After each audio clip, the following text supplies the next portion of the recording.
Hi friends blog टे start करसी मैं पाखर तो मुझे सका जलखिया करदे बापा माछ तरकारी करी भात रांधि देती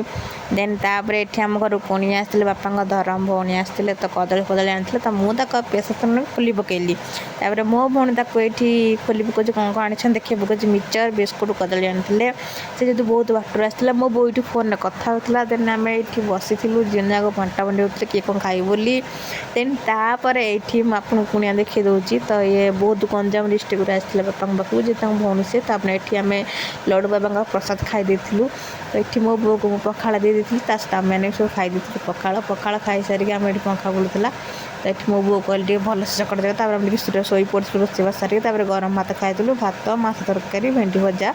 देन ताको ये आम खाई सारापर ये टे सन्ध्या बेले बहुत जोर मेघ आसाला भी कैप्चर करदे मो फोन रे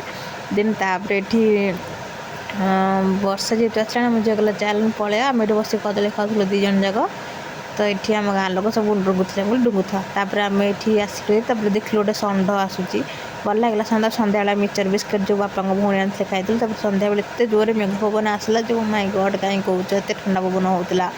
तापर 5-10 मिनट पर एत जोर वर्षा कातला आप देखुवे माई गड एत जोर वर्षा कहीं कौन झरका पटे लास्ट कैप्चर कली भिडियोटा कैमेरा देन तापर ये मुझे देखा घर अवस्था नहीं छाड़ते ये घर विषय मुझे कहीपरि से आम साइड घर लोक तो मुझे बाहर को तो जापरि ना एत जोर वर्षाटा जेहेतु हो तो बाहर को तो मुझे जापरि तो से जुगुर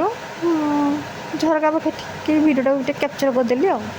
तो ये जेहेतु एत जोर वर्षा तुम आड़े वर्षा होती ना कम निश्चय कहे आज ब्लॉग टी केमती लगे से भी कहे रहुची जय जगन्नाथ।